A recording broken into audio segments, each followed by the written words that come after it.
Alright, so I haven't made a video in about a week, and I really need to make one just to keep my channel up. Oh, I haven't been feeling well in the last week. I had my wisdom teeth removed, as some of you may know, and that came with painkillers, and it came with antibiotics, and it came with um, my other medication. Plus, I snuck a drink or two in, which is not advisable. I've been feeling like crap since I've been having a few drinks with the antibiotics, and maybe that's something I shouldn't be saying, but yeah, how stupid of me. But yeah, have not been feeling well. Last night I had like 2 beers, and I said, you know what, this is ridiculous. I'm not, this is not gonna happen. So I just had those 2 beers, and that was it. So anyway, the point of this video is to compare Sam Harris's free will and David Benatar's antinatalism. Although, I take some liberties. I kind of reinterpret them, not too deeply, and not with the major points, but maybe with examples and things like that that may be unfamiliar to you. But the point is to compare both concepts and suss out some of the similarities and maybe some of the differences, but I see similarities in them. So to begin with, I think one of the main points is the issue of consent. Um, Free will says that there is no consent. Not free will, but the lack of free will or determinism says that there is no consent in pretty much anything, like anything that goes on in the universe for that matter. There's no consent. So as much as we like to think our lives are sophisticated and nuanced and beautiful and filled with many decisions that we make for ourselves, we kind of get lost in seeing things for what they really are and seeing things as they happen deterministically. We're unaware of processes and things happening on the subatomic level and on the grander scale of life, things that we do not account for, but we still feel this kind of freedom, which is, I think, an evolutionary trait. And if we were able to see those things, which I don't think we'll ever be able to, not in the near future anyway, we would see that there is a lack of free will. And I'm kind of generalizing here, but for those of you familiar with Sam Harris's free will or determinism argument, you'll know that free will just can't exist. There are too many factors, like I just said, involved in the movements we make and the decisions we make. So if you transfer that to antinatalism, the whole idea of consent, you will see the exact same thing. Each birth is without the consent of the person being born into the world. They had no say in it. Their conception was basically produced by a bunch of deterministic values that aren't necessarily even just narrowed to their mother and father. These deterministic values are broad and far-reaching through time and through space, but there was no consent in that conception or that birth. And I think, in a tertiary sort of way, I think free will and antinatalism kind of ask people who subscribe to them to take a look at humanity in a way that is more compassionate, in a way that is without judgment and without punishment for things that they had no control over. I mean, Sam Harris has given a lot of examples of people with tumors in their heads and other disabilities or afflictions that forced them to act in ways that were punished through the judicial and prison system, things like that. But had those anomalies not existed, like say the tumor or whatever, or could be cured, we suddenly were running up against this question of, well, what do we get from retributive justice? Like what are the outcomes, and is it effective? Does it actually make sense? Don't get me wrong, there are people in society that need to be behind prison walls. They need to, because they just have a habit of offending and reoffending, and they just can't stop, and we can't figure out why exactly. I mean, I don't think psychiatry is there yet.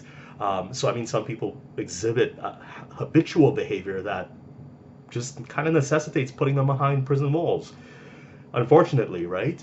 But there are other forms of justice. I think recently we've been looking at things like, and I got this slightly mixed up the other day, but things like, um, ooh, um, maybe I got that mixed up. It's not rehabilitative justice. It's restorative justice. That's the one I keep forgetting, and I keep mixing it up with rehabilitative justice, but restorative justice. So I mean, the point being is, if you look at antinatalism on the same scale, you'd see that this is where free will starts injecting itself into the non-consensual birth of people and the way they had no say in inheriting the life that they inherited. Now, and you could run down the same arguments, right? Like I mean, there's a much more compassionate way of looking at people who are born into a life that suffer greatly, and well, to different degrees. I mean, I'd hate to say that some starving child somewhere in India is the equivalent of some child in the United States who couldn't get the second pair of sneakers she wanted. Like, I mean, there's obviously but I'm saying on either level, there is suffering. It is human to suffer, if we've learned anything from Buddhism, and there is just an issue of consent that is not there, and you're asking people to consider that people had no choice in their circumstances. And if they had no choice, you can't necessarily punish them for things that they have no control over. And free will runs deep in that direction. If Sam Harris's argument, it's not like a shallow take on free will, like, oh Lottie, I have free will, I don't have free will, but blah blah blah. No, it's really, you have no free will, like on any level, like none. So it penetrates pretty deeply, and same with antinatalism. I think with antinatalism, though, there might be a kind of room left for something that resembles free will, in that once you are born, it feels like sometimes, you could say, well, you can make choices to affect a change in your life. And this isn't antinatalism, this is something different.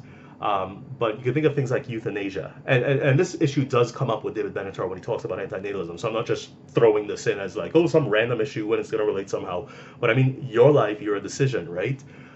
So there's this kind of like semblance of maybe free will, like in after being born.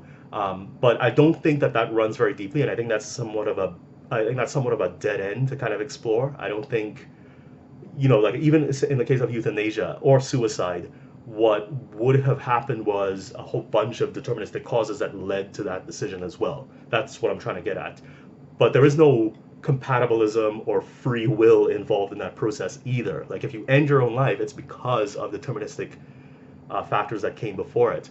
But there's also this mysterious kind of free will, and this is preconception or pre-birth, as if free will would exist somewhere, before someone was even existing. And I don't like talking about this because I understand it. I just don't know how to explain it well to people. But, obviously something that does not exist cannot have free will or a lack of free will. But that's what I'm saying, though. There's like this mysterious kind of cloud in non-existence or something like that about, free will. Because I think, but that kind of reminds me of an argument in a video I made before about the pre-existence of souls. And, Islam and Christianity differ. Some sects of Christianity agree with Islam, blah, blah, blah, blah. But, like, some people have it in their heads, and I think this is a very common misconception. Well, I wouldn't say misconception, but a feeling, let's put it that way. I think a lot of people have it in their heads, even when they're thinking about antinatalism and not necessarily thinking about souls or religious context. They have it in their head that there's people out there waiting to be born, and it is a beautiful gift that they are given when they are, birthed into life. But I think that's a fallacy. And I think that's if you think about it, a kind of gross kind of overstepping of what a soul is, or what any of that stuff is, right? And like I said, there's two major religions that disagree on that, and even within each religion there's disagreements on what are you talking about that needs to be born? Like, I mean, and with the same argument, you could say that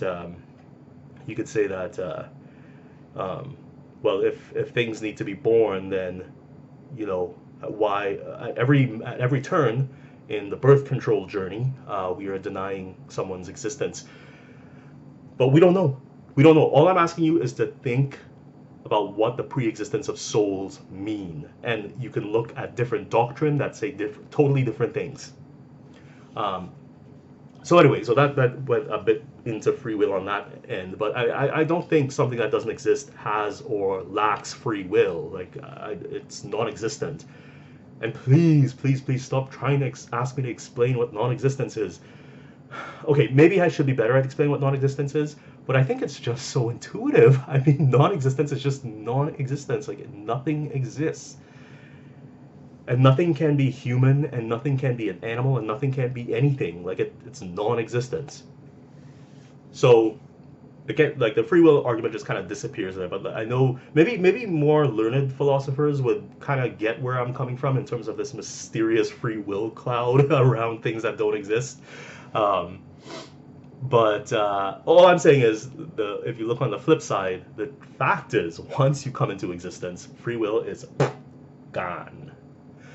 Um, and at the same time, you become a slave to your jeans and your shirts and your hats and all this stuff. So that's pretty much where I want to end it. I know it seems like it's a huge topic that it probably has a lot to delve into. I'm sure Sam Harris could probably do that one day, like comparing the argument against free will with antinatalism.